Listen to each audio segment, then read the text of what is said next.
Okay, we're back. We're live. We're Think Tech Talks here on a given Monday. Let's call it Energy Monday because we have Marco Mangelsdorf on the line from Santa Cruz, California, where he's teaching in the University of California. He's from Provision Solar and Hilo, and we always like to talk to him as frequently as we can about developments in energy here in Hawaii. Welcome again, Marco.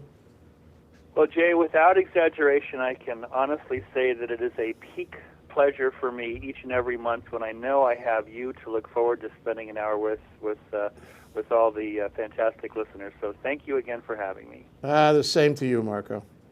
Well, this is really an interesting month. We've had some things happen in the past couple of weeks that probably will change the landscape. I mean, it's extraordinary. I think they do it so we can talk about it because there's never a dearth of news. Sometimes good, sometimes not so good, around clean energy in Hawaii. So let's talk about the one thing that cast probably the longest shadow after a very interesting program in Maui called The Future of the Utility, where everyone from Hawaiian Electric came down there, everyone from everywhere came down there. I think the only people who weren't there was you and me, Marco. They talked candidly about the future of the utility, and it's a legitimate discussion because things are changing so quickly, and that was great news. So let me ask you first: what have you heard about that? What do you know about it? Akaku over there, the Olelo version in Maui took it foot by foot. They have a complete video, I think, on their site. But yeah. What do you know about that program, and do you agree with me that it was remarkable and unprecedented? Well, I tell you, I guess you and I just didn't look out like Charlie did in Charlie and the Chocolate Factory as far as finding our required golden tickets in those candy bars to be able to attend. So we just have to do our best, I guess, from afar, ex post facto, to comment on it. But I have read some of the speeches there. I haven't seen it from gavel to gavel, essentially, but there was clearly an all-star cast from both within the state and from out of state that were there to try to, number one, make sense of what is going on in our state in terms of renewable energy and the various challenges and issues that we're facing, and second, just as importantly, trying to see if we can map a way forward. And I am regretful that I wasn't able to make it, and to what extent, I have to admittedly say, Jay, and admit that having gone to events like these since roughly 79, 1980, with my first one of my first ones being at the Sheraton there in Waikiki in 1980. That'd be 35 years ago. Yeah, I'm sorry. Yeah. 30 some odd years ago, at risk of dating myself, is that I've become somewhat of a cynic in terms of the highfalutin, kind of grandiose, well-meaning words that are often spoken at these gigs versus the reality on the ground, the facts on the ground that my company lives and breathes by on a day-to-day basis, as well as many other PV companies, solar companies in the state. So these conferences can certainly provide venues for smart, well-meaning, educated, passionate people to get together and talk about important matters, but it remains to be seen always to what extent these gatherings translate to changes on the ground in any type of timely fashion. Yeah, it's true. I mean, that's a study, a show in itself, just to sort of bridge that gap. You can have this brilliant discussion, this candid discussion, this phenomenal let your hair down kind of discussion, unprecedented in its own way. And then what next? What happens? How do you translate that into action? And somebody ought to design a kind of model that's able to do that. I mean, in a way, our discussion of it now is a bit of a model because we want to carry it forward, and we don't forget it. Amnesia is the foe of action. And maybe there's something we can come up with over time to try to give these discussions legs. But I agree with you. On the other hand, I would say that it was unprecedented in the fact that utility was there in great numbers. A number of executives showed up. They flew over from Honolulu to participate in a discussion which hadn't taken place before. And that's a statement of intention, isn't it? That's a statement that they're willing to have the discussion, that they're willing to commit their executives to, to come out on it. And what does that tell us? Does that tell us anything? Well, it tells us, in my experience of either being a part of the Hawaiian Electric Industries family of companies like my company was from 2000 to 2003, so actually being part of that corporation, and then subsequent to purchasing the company from HEI in mid-2003, I've still maintained contacts kind of up and down the food chain there.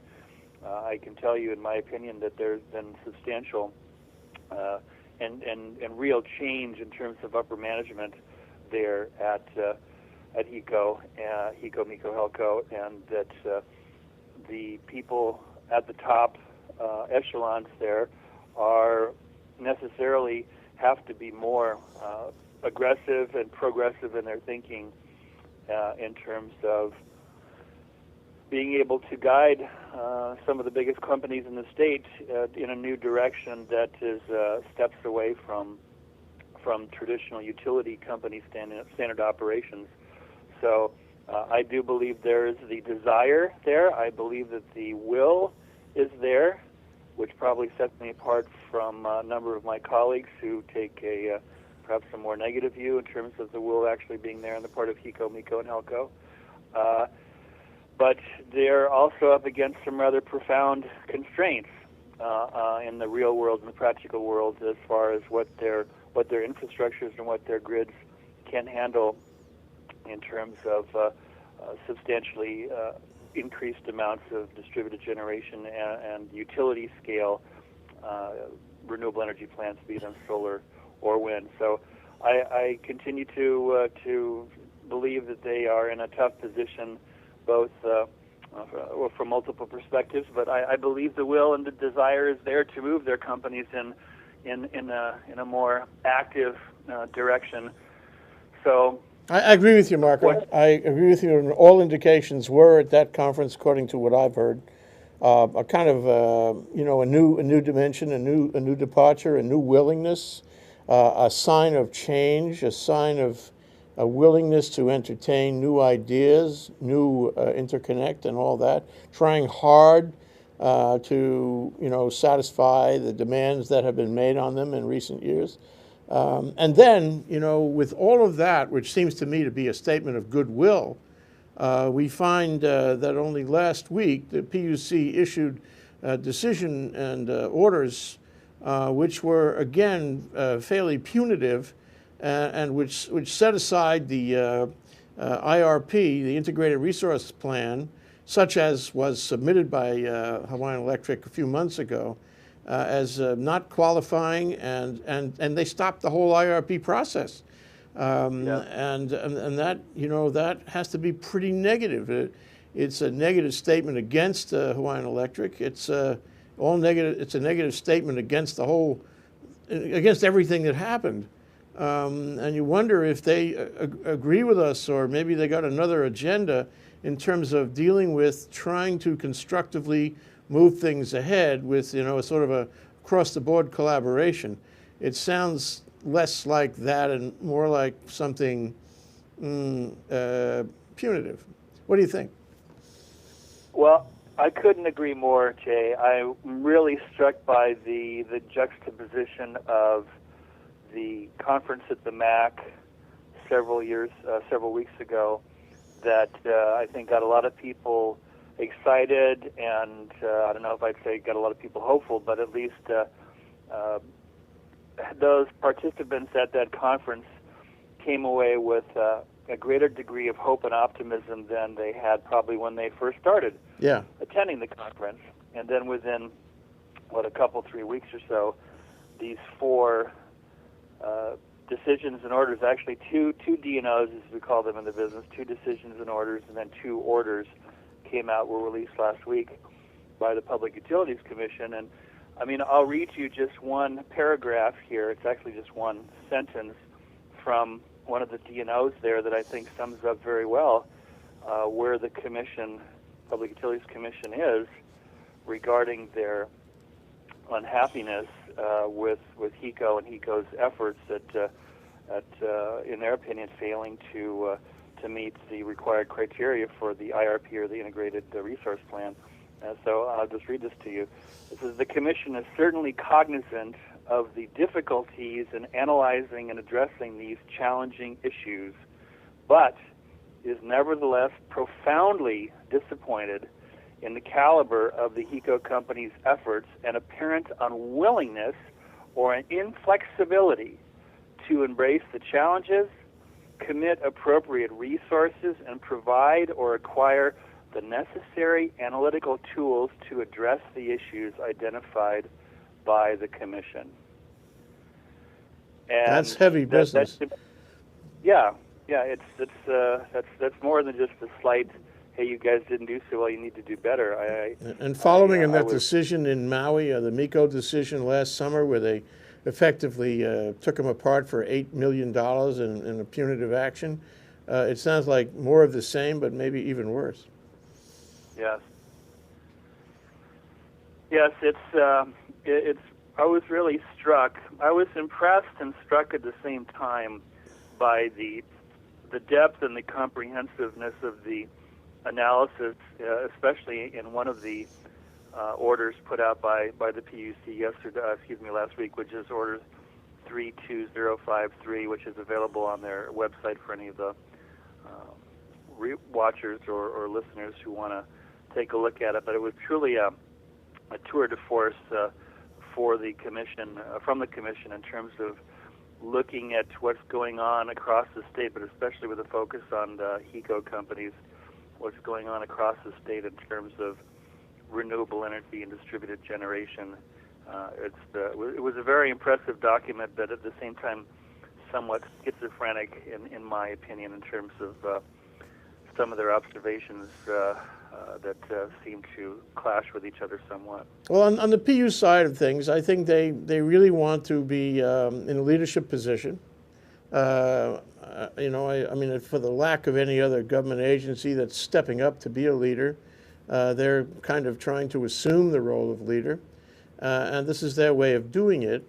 And I think they want to somehow motivate, the utility to do more. But I think part of that, I'm interested in your reaction, is part of that is perhaps a function of all the complaints that have been made against Hawaiian Electric by the PV installer industry, which has had no shortage of complaints over the past couple of years, and which probably, those complaints are probably not justified, in my opinion. So the question is, how much of that has affected the PUC's thinking on this? Well, I think you nailed it on the head, Jay. I think a lot of, it's impossible to know exactly what the percentages of pressure, so to speak, are motivating the commissioners to write what they write, coming from various parties. But it's clear that from both the PV installers, the solar industry, also from homeowners, business owners, legislators, city council people, the governor, across the board, there's been no shortage of complaints about how the HECO companies have been handling the unprecedented, as a percentage, unprecedented amount of homeowners and business owners, small, medium, and large, who want to install photovoltaic systems and hook up to the utility grid. And I decided, before I knew we were going to speak this afternoon, to kind of recrunch some of the numbers and refamiliarize myself with the background in terms of solar in Hawaii over the past essentially 13, 14 years. And for example, but before you get on that, Marco, can we take a short break just to reorganize this? We'll come back and then we'll talk about the history of the solar industry and where it's trending right now. That's Marco Mangelsdorf, Provision Solar, who joins us by Skype phone from Santa Cruz, where he's teaching a course for University of California. This is Think Tech Talks Energy Monday, and we're talking about some troubling developments in clean energy. We'll be right back. Hello, I'm Martin Despang, and I'm the host together with the one and only Ali Amashta, and our show is called Urban Transcendence. And Urban Transcendence is about identifying where we have a unique situation of a vibrant city in one of the most beautiful natural environments. So how these two can coincide, sometimes conflict, how they could find reciprocity in the 21st century is what we're excited about. And we're planning on bringing in a diverse body of guests, both from the arts and the science and the established and the wise and the emerging generation. So hope you will join us. We'll always be on Thursdays from 1 to 2 p.m. Okay, we're back. We're live. We're here with Marco Mangelsdorf, who joins us from Santa Cruz, California. He's teaching a course in, energy and politics, like he does in Hilo. He's with Provision Solar, which is a solar installer in Hilo. This is Think Tech Talks. We're talking about energy on Monday. We're talking about some troubling developments in clean energy that have been going on since the last time we talked to Marco a month ago. Anyway, Marco, you're talking about the trends in the installer industry, PV installer industry, and how PV is doing these days, according to what? The building permit numbers that you've seen? Well, actually, more comprehensive than that. I'm relying right now, and the figures I'm going to share with you are from the reports that are put out annually by HECO, MECO Helco, and the Kauai Island Utility Co-op, the KIUC, Independent Utility on Kauai. So they report every year to the PUC in terms of the number and capacity of PV systems under various interconnect contracts that have gone connecting to the grid. So I decided to look back over that data earlier today because I wanted to refamiliarize myself, and I wanted to share that with you. For example, the first year that we had net energy metering was 2001. It actually went live July 1st, 2001. So for half a year we had NEM in 2001. 2001 to 2008, which is a period of 8 years, or actually 7.5 years, the average number of net energy metered systems that went in on an annual basis during those 8 years was a grand total of 101. 101 from 2001 to 2008. Starting in 2007 to 2008, that number doubled statewide. From 2008 to 2009, that previous number doubled. From 2009 to 2010, that number doubled. From 2010 to 2011, that number doubled. It doubled by a minimum. In other words, it was at least twice as much. From 2011 to 2012, it doubled again. So over a period of 1, 2, 3, 4, 5 years, there was a doubling or more than doubling of PV, grid-type PV projects which went online according to this kind of master set of the data. And it was between 2012 and 2013 when the doubling finally stopped, essentially, and it only went up by approximately 30 to 40%. So no one back in 2006, 2007, 2008, no one could have predicted that we were going to enjoy subsequent years, one after the other, for a total of 5 years of a doubling or more of PV capacity.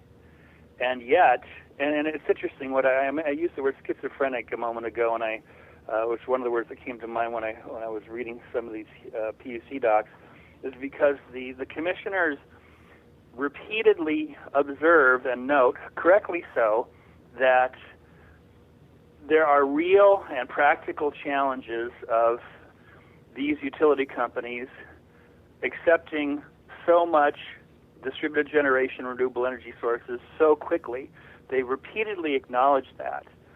And yet at the same time, they take HECO to task for not adequately, proactively anticipating a doubling after a doubling after a doubling after a doubling after a doubling. And I asked myself, how is it that anybody, any company, has that kind of clairvoyance? Well, of course, the answer to that is we don't. And yet they I'll just call it as I see it. I found some of the criticism in this particular order rather unfair in terms of taking the eco companies to task for not being proactive enough, or somehow not knowing that they were going to get a doubling after a doubling after a doubling after a doubling after a doubling. Yeah, I mean, it does seem unfair. In fact, I have to say that I saw it as unfair some time ago, because would we like the utility to just keep on taking it? If we make all these complaints and demand that they take everything we give them, it's going to come apart. And if it comes apart, we'll have a failure of the system or parts of the system, and we'll have blackouts. Is that what people want? I mean, we got to do this in an orderly fashion, and I think the people who make the complaints don't seem to care about that. Well, there's a conclusion that I sometimes make rather cynically, that the only decision that would be acceptable by the utility company would be to essentially accept all comers. That is, anybody and everybody who wants to set up, install a grid tie system of some kind and hook it up to the utility grid. And that, of course, is not possible, at least not by any analysis or any white paper or any conference that I've ever known of. So the utility company, any utility company, is out of necessity required to essentially draw some lines as to, we can accept up to this amount, and after this amount, well, we're going to have to really think about it, or we're going to have to say no. And that essentially, in a nutshell, is where we collectively have been over these past months, if not longer. And it's a very painful position to be in, and I'm not immune from it at all as a small business owner in this business, because I'm coming up against those limits in Helco land on the Big Island, and I don't like it. And I can get impatient sometimes with my utility friends, but I don't believe there's any presumption of what I call bad faith. Essentially, once we as an individual or as a human being decide that an individual or a company, whether it's a friend of ours or a wife or a boyfriend or a child or whomever, once we come to that determination in our own mind and our own heart, a presumption of bad faith that this person really has deceived us or has hurt us or has not been honest with us, it's very, very difficult for that person or that entity to get back on our good side. And my concern that I have is that there are seemingly too many people in the state who have, whether they're conscious of it or not, come to that kind of conclusion of bad faith, that HECO is acting, has been acting, will continue to act in bad faith if real and substantive changes aren't essentially forced upon them. And I just don't feel that is the way that we should collectively go to get to where we need to go. I agree with you 1,000%, Marco. Well put. And it's really too bad, because this kind of contention, this kind of punitive action, this kind of attribution of bad faith, where there's no evidence of that at all, but between the media and the Hawaii Solar Energy Association and some members of the legislature, have created this aura of bad faith, and it sticks, even though it was never really true in the first place. And I think that it gets in the way. It's an obstacle in the road toward an appropriate course of action toward clean energy, and I think it's being destructive right now. Let me also add, by the way, that with all of this, there's all this news that we have tons of PV in the state, that we're way ahead of where we might have been, that we're ahead of other states, that we're going gangbusters toward clean energy with PV, as opposed to a few years ago when it was more like, let's have an array of sources of clean energy. Now it's all about PV. Everything is about PV. Wind has fallen, way behind the PV. Nobody talks much about geothermal. Ocean energy is history. Algae is history. Even biofuels are history, courtesy the AKP decision for the second or third time. So the result is that we're only talking about PV, and I wonder what your thought is about whether we're really making the kind of progress we should be making. We seem, in my view, there's a question about whether we might be stuck here because we haven't really been moving ahead in a way, across the board. We've just been fighting about PV all day. What's your thought? Well, I agree to some extent, and I do want to give, I don't want to be too harsh on my PUC friends because I do have a lot of respect and admiration and genuine friendship for the PUC commissioners that I know. And there was a lot of really solid, very thoughtful analysis as well that they contributed in these two orders and then the two decision and orders. And a couple things I want to mention, which is perhaps in a roundabout way addressing your question, Jay, is that they gave some hard scrutiny, or giving hard scrutiny to the net energy metering program, essentially questioning just how fair it is to allow a subset of utility ratepayers, which of course net energy metered customers are a subset, as in 10%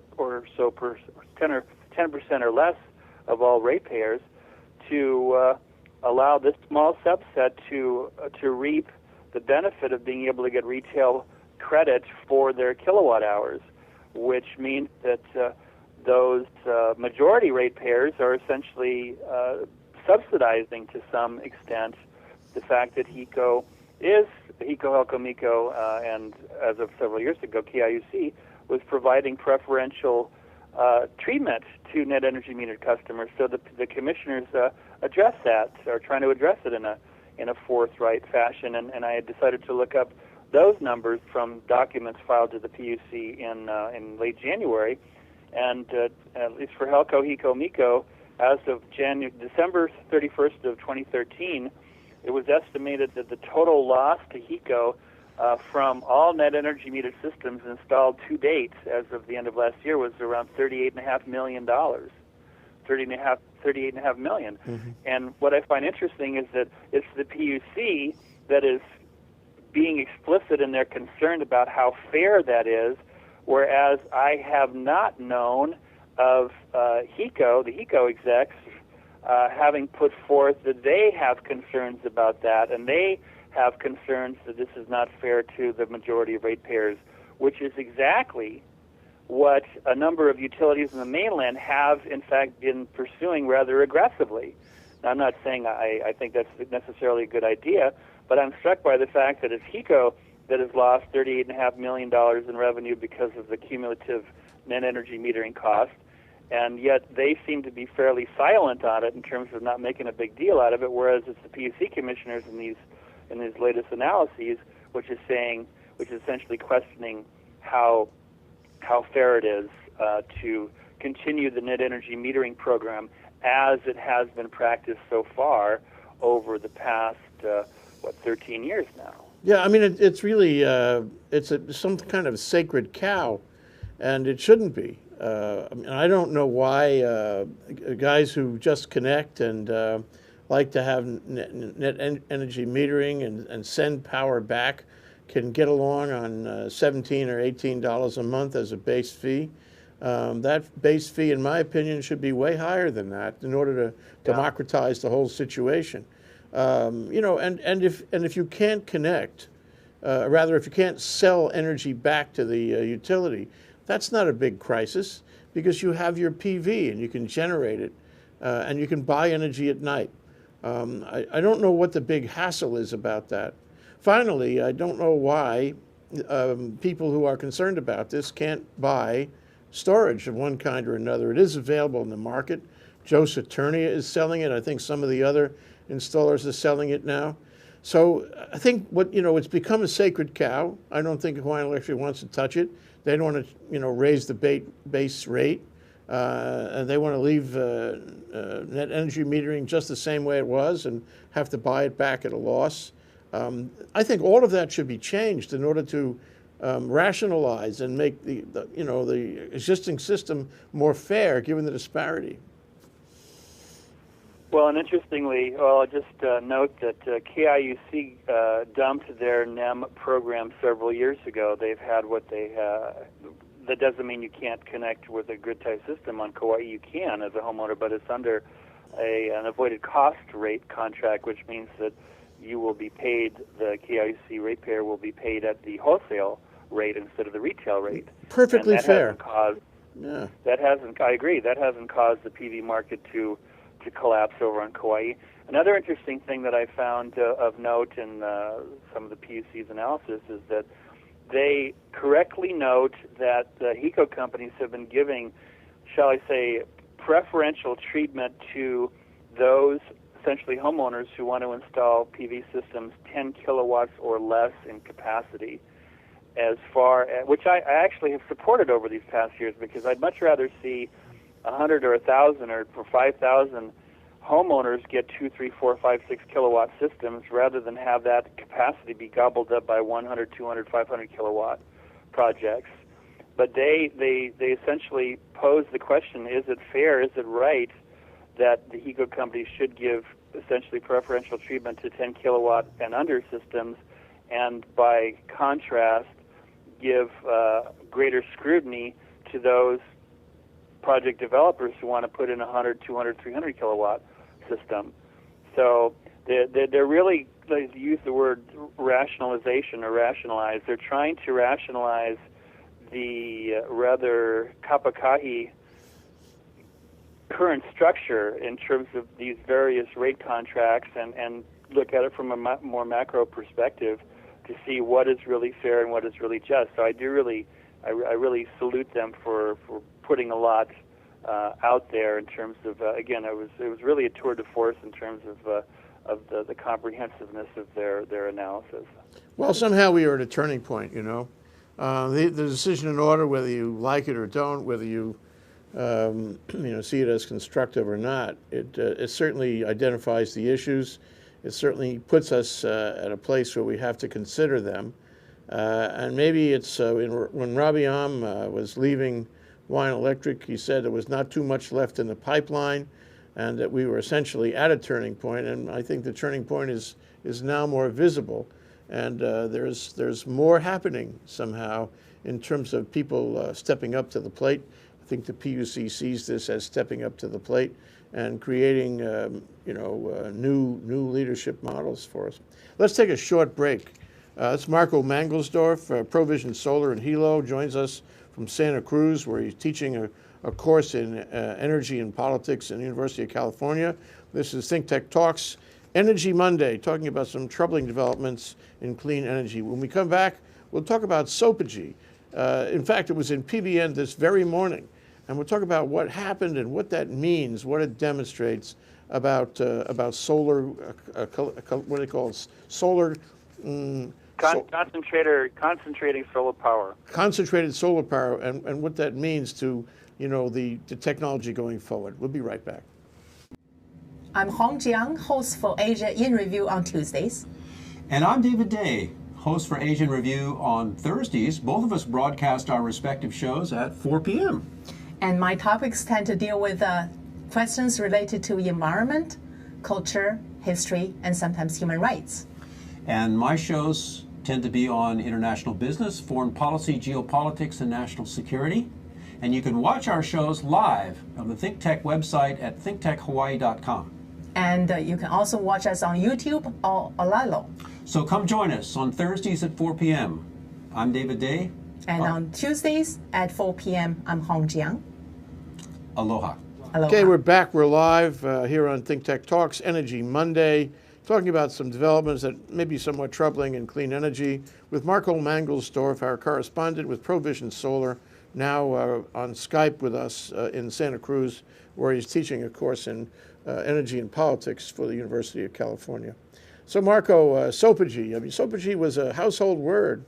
Everybody knew about Sopogy, and Darren Kimura, the founder of it. It was a great hero, and he did amazing things, or so it seemed.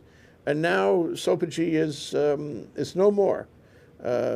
Various corporate changes, and he dissociated himself from the company ultimately, and it closed its doors, according to Dwayne Shimakawa at Pacific Business News. I think it was today, in today's edition online. So, what do we know about this? What do we know about the rise and fall of Sopogy, and what does it mean? It's a really juicy question, and I have at least a couple of angles to take. One is that in the 14 years that I've been living and breathing solar and renewable energy in Hawaii, I have noticed or I perceive what appears to be a real hunger on the part of the media and on the part of elected officials to see and want to see a local, in this case, local boy, local guy, done good.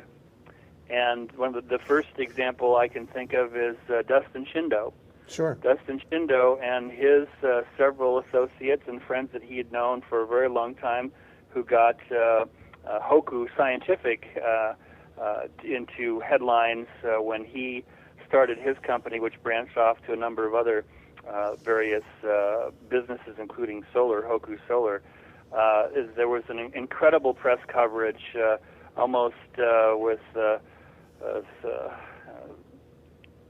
very glowing press coverage with a company that was one of the first in a long time, of a Hawaii company that actually went public and was traded on the NASDAQ. And Hoku met with their demise over the past couple of years for various reasons, and we don't hear much about Dustin Shindo anymore. He's moved on to... It's also an energy company. It's interesting. It was also an energy company. Remember Fuel Cell and then solar? They sort of did a switch. And now Dustin is into software, and so is Darren Kimura, by the way. So we had Dustin, who was the first, the kind of notable golden boy, local guy made good, who was doing fantastic things and changing the world and finding all kinds of investor money, getting great press coverage, and that Hoku didn't work out. And then Darren Kimura kind of followed in Dustin's footprints to some extent. And I happen to like both of these individuals. I think they're both good guys. But both from the Big Island too, yeah. Yeah, they were both very good at convincing not a small number of people that they had great ideas and they were going to go places and do wonderful things. And as we know with Sopogy, they ultimately they weren't able to make whatever products they came up with financially viable enough to stay in business. So that's one take that I have, is that what I perceive to be this real hunger on the part of people in the States who want to see local guys make good and hit the stratosphere in terms of being able to compete with the big boys. And then the second angle is that since we had the end of the legislature this past week, Darren Kimura and Sopogy were successful, I am going to guess 6, 7, 8 years ago, at getting a $10 million special purpose revenue bond as part of the legislative session back then, which essentially, it's not necessarily the state opens up its checkbook and says, here's $10 million, Darren, go and do great things. But he was successful in essentially getting a private bill, a sweetheart bill, through the legislature, the Hawaii legislature back then, got it to the governor's desk, governor signed it. So it was through $10 million or something less of state-backed money that Darren was able to do his project at Keahole, which is close to the airport over in Kailua Kona. And that project, that CSP project, Concentrated Solar Power, as far as I'm aware, has not been producing anything close to the amount of power that it was advertised to produce. So, but again, this was an example of Darren and others able to get this sweetheart bill through the legislature, which is no mean feat, by the way, as I'm sure you're aware, and get it to the governor's desk and have the governor sign it. And then the segue from that to the current session, the session that just ended, is that there was yet another sweetheart bill for not $10 million, but $50 million, which passed the legislature. Still has to be signed by the governor, and I don't think the governor has pronounced one way or the other whether he's going to sign this bill. But this particular bill for $50 million of special purpose revenue bonds would be for a mainland energy company called the Princeton Energy Group, and a fellow there by the name of Stephen Tabor, to build a utility-scale photovoltaic system and project of unprecedented size and scope, at least for our state, on the island of Molokai, to be able to provide Molokai residents ostensibly with cheaper, more green power. And again, I take my hat off to Mr. Tabor and his associates for being able to get a $50 million bill through the legislature and this far, so that it's been sent out to the governor's desk.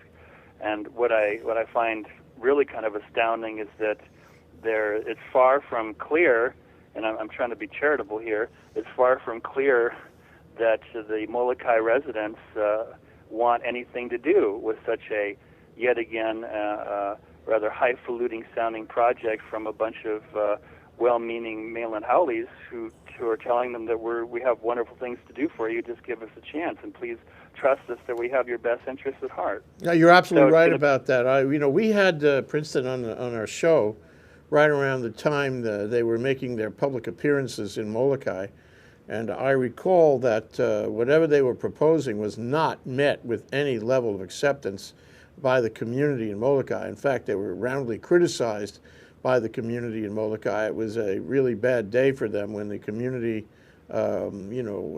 shouted them down at a public meeting. And they apparently regrouped, went back and said they were going to change their plan around to comport with the community concerns.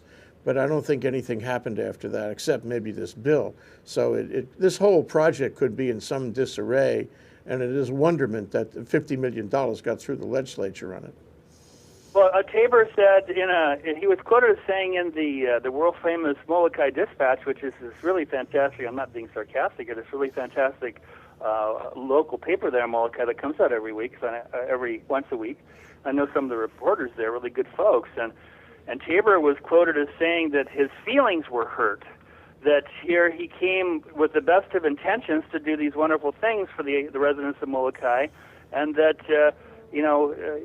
how can they not get that his heart is pure and his intentions are good, and that it was, in his words, if I'm quoting correctly, back to the drawing board. Yep. Since they shot down his proposal, and yet you had legislators, a majority in both the House and the Senate in Honolulu, who apparently were convinced enough that whatever Tabor and the Princeton Energy Group were promoting, that was something that they were comfortable with voting in favor of a $50 million special purpose bond. I mean, I'm just kind of stunned and a bit envious, I guess. Not that I'm trying to promote my Marco special purpose bond for my project on Molokai, because I don't have one, but I'm kind of wondering what kind of Kool-Aid he brought around as he was doing his schmoozing. It's an interesting question. Legislators there. He did a fantastic job. I take my hat off to him. Marco, we have only a couple of minutes left, and I wanted to ask you, your view of the appointment or reappointment of a chair of the PUC. Mina Morita was appointed at the beginning of the of the current administration, make that almost 4 years ago, 3 and change, I suppose. She was, she had been the chair of the House Energy Committee for some years before that, and it appeared that she was a very good selection that Abercrombie made at the time. But since then, it's not clear that he is as excited about her as he was, and there's been rumors to the effect that he would replace her. But the most recent press on it has been that he's held the whole thing in abeyance, and she's on a kind of continuing program beyond the end of her term. And I wonder what all that means. How does it affect the election? How does it affect the PUC? Where does it play in the turning point we've been talking about?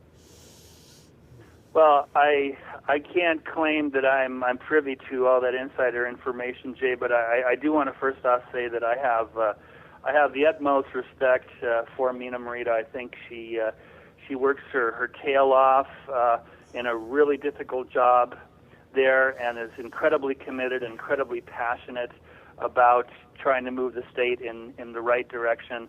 So I think very, very highly of Mina, and I've had the chance to meet with her on a few occasions over the past year. So I think very highly of her. And you're not and the only I'm very- one, Marco. I mean, there have been many people that have supported her in this moment of reappointment or not. And I would say that a number of people in the energy community feel the same way about it. I think, like you mentioned, given the fact this is an election year, I think that if in fact the governor was of the persuasion at some point that he was not going to renominate her for another full term, because if I'm not mistaken, she was filling the final years of the term of the previous chair, Carl Caliboso. So that if he was not going to appoint her to a full term, that somehow at some point these past, 5 or 6 weeks, he decided that the political downsides were more than the political upsides in moving forward with that, given the fact that Mina has a lot of support in the legislature and in the community who essentially made their support clear to Neil Abercrombie and probably considered or prompted him to reconsider what the net benefit versus the net loss would be, or net negatives would be, if he were to let her go. And he took a middle road. He decided not to, at least for now, appoint her to a full new term, but have her be a holdover, which, if I'm not mistaken, essentially allows her to serve at his prerogative past the scheduled end of this current term, which would be in June. So I think, as Forrest Gump once said, that's all I have to say about that. Okay, well, on that note, I think it's time to wrap up. That's all that we have to say about any of that for now. But we'll be back together, hopefully in a month. Marco Mangelsdorf and me, Marco from Provision Solar, on Skype from Santa Cruz, where he's teaching a course at University of California in politics and energy, which he does the same thing at UH and Hilo. This is Think Tech Talks. We're talking about energy here on Monday. We're talking about some troubling, disconcerting developments in energy. Maybe next time when we come back, we'll have some better news on all of these things. Marco, thank you so much. I hope you're returning to Honolulu pretty soon. I look forward to talking with you and seeing you. Thank you, Jay. It's always a pleasure, and I will wait with great anticipation until the next day and the next hour when we have a chance to converse again. The same thing, Marco. Thanks again. Thank you.